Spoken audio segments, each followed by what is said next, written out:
Svieže ránko každému. Ja už mám Lexus naštartovaný. Bežím do toho Brna pre kľúče od bytu, keďže oni cez víkendy nerobia. A zistujem, že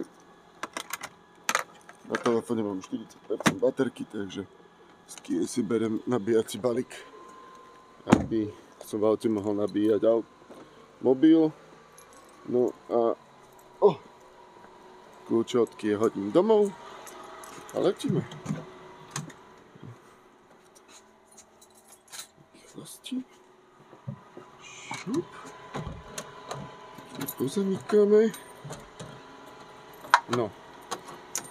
Bude to také trošku narýchlo, na kant, na neviem čo všetko, lebo musím ešte vybrať peniaze v Brne na kauciu a na splátku polovičky mesiaca, čo to budeme využívať, čo tam vlastne my ani nebudeme, lebo dneska preberieme, zajtra sťahujeme, ďalší týždeň ja som preč a až ten ďalší tam budeme sťahovať veci, takže platíme za to, že tam len vozíme veci. Nie je to múdro vymyslené, ale už pracujeme s tým, čo máme. Ozvem sa vám, keď už budem v byte, keď ho budem mať odovzdaný, urobím vám rýchlu ukážku, ako to vyzerá predtým, ako my si tam dovezieme vlastné veci. A bude to samozrejme aj ako nejaký dôkazový materiál, že čo vlastne zostalo v tom byte pre toho, čo to prenajíma. Takže asi tak nejako. Dobre, letím, aby som nemeškal. Byt už je prebratý, mali sme trošku peripetie s internetom, nakoľko v zmluve ho mám. Tu sme ho ale nejakým spôsobom nenašli, respektíve našli tam v tej miestnosti, ale keď som pripojil notebook, tak vlastne sa nevedelo pripojiť, čiže urobil som z toho také menšie halo, takže to budú riešiť, ale už nič. Je to prebraté, je to naše, tak vám narýchlo ukážem, čo to vlastne je za byt a ako by sme ho chceli mať. No, takže stojíme pri vstupných dverách, z ktorých je presun do takejto malej kúpeľky, ktorá je spojená so záchodom, takže tam nečakáme nič špeci. Je to len o tom, že teraz máme 2 záchody, potom bude iba jeden, čo nevadí. Toto je kuchynka, to je taká klasická echt socialistická bytovka, ešte s tým starým jadrom, kuchyňa je spravená takto. Teraz je tam táto chladnička, tu budeme meniť. A tu, ako vidíte, ten kyblík, tak tam je ventil na vodu, tam vlastne pôjde umývačka riadu, práčka a sušička. Nejako sa to tam pokúsim naskladať, aby to fungovalo. No a tu sa bude viac menej papať. Odtiaľ máme presun takto do tejto obývačky. Neviem, či ten kožený gauč je zrovna najlepší, keď máte 2 malé deti, ale my ich zakrieme, aby sa im nič nestalo, predsa len kožená sedačka. Takže takto nejako, tu si doplníme naše veci. Takto. Táto telka, neviem kam pôjde, my si sem donesieme vlastnú a tým pádom budeme musieť nejako poposúvať všetky tie nábytky v rámci tej obývačky. No, ale nevadí. Už to nejako vymyslíme. Keď už tu budeme, už sa to dá presúvať. Táto miestnosť bude detská, /hostovská. Tam tie skrine povedali, že sú na dožitie. Takže či pôjdu preč, alebo ich tu nechám, je čisto na mne. A môj plán je, že tu pôjde nejaká tá posteľ pre hosti.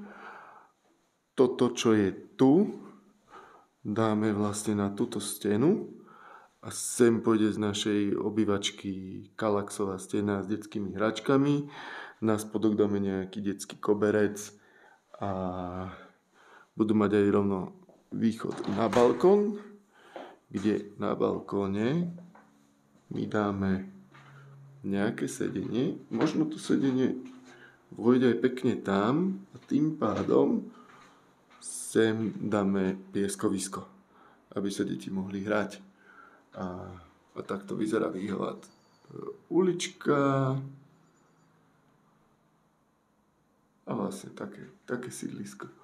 A myslím, že ak by som to zazumoval, tak vidím aj Špilberk. Čiže nie je také zlé. Dobre, pokračujeme ďalej. Musíme. Táto miestnosť. Maličká miestnosť s roldorom. Tak, túto miestnosť som si povedal, že bude pracovňa lomeno ateliér, čiže tam z tej strany pôjde môj pracovný stôl, z tejto dáme Nikin pracovný stôl, poprípade sem ešte nejakú poličku s jej vecami a ak nie, tak si dá veci sem. A ja som túto skriňu ani veľmi nejako nepozeral. No, dobre. To vystrihneme, ale každopádne tu bude mať ja svoje oblečenie, tu bude mať Nika nejaké svoje veci. Táto skriňa bude viac menej na nejaké bundy a vysávače a neviem čo. A spálňa. Spálňa, prosím pekne, ešte odtiaľto nejaké veci dám preč. Budem to musieť povysávať, vytepovať, lebo je tu taký ten odér po starých rodičoch, takže toho sa budeme chcieť asi trošku zbaviť. Nevadí. A tam na tej stene dáme detské skrine, obidve čo sú, a jednu veľkú z našej pracovne. A následne sem do tohto rohu nejakým spôsobom otočíme našu manželskú posteľ a tu takto na dĺžku pôjdu detské postielky s tým, že toto asi pôjde preč, toto uvidím, čo s tým spravím, či to nepremalujem, či na to nedám nejakú bielu farbu, aby to vyzeralo trošku inak. A medzi detské posteľky komoda na prebaľovanie a s tým, že nad tým budú na tých poličkách nejaké detské veci. Takže takto. Takto si to ja zatiaľ nejako predstavujem, že to bude fungovať. Ešte nám prídu spraviť žalúzie, lebo na niektorých sú potrhané tie silónky, teda tie ničky. A my si tam skúsime dať aj tak nejaké naše závesy. Tým, že sme zvyknutí na spanie pri závesoch, pri tme. Hlavne ak cez leto, neviem ako tu bude, keď budeme vetrať, tak aby sme vedeli otvoriť okno a zaťahnuť a nech to tu pofúkuje. No. Čiže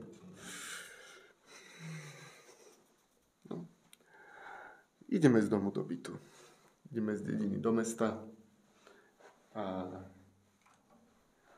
ideme z miesta, kde sme prejazdili veľa kilometrov do miesta, kde máme všetko na pešo.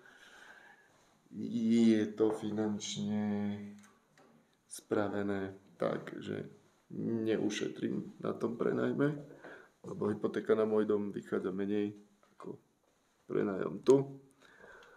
Ale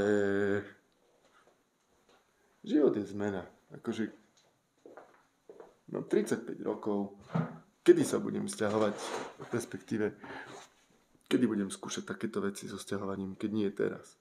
Keď budem mať 50? Nepredpokladám. Takže ešte teraz využijem tú šancu, tie možnosti, to, že deti môžu vyskúšať takéto cestovateľské s nami a my sa už potom nejakým spôsobom vrátime do domčeka k nám na kľud a deti môžu behať po školách. A čo je taká halus, bonus, neviem, či to uvidíte, skúsim vám to ukázať sekundu. Hneď za barákom, no poď, zazumuj to tam dole. Máme takéto ihrisko oplotené, takže dvor nám chýbať veľmi nebude. Teda aspoň dúfam, že nebude. tým, že to máme takto. Ale tu na konci ulice sú škôlky, potraviny, trošku ďalej sú ďalšie potraviny, čiže super. No nič, idem sa pobaliť, respektíve zoberiem noťaz, zoberiem si telefón, kľúče od bytu a letím.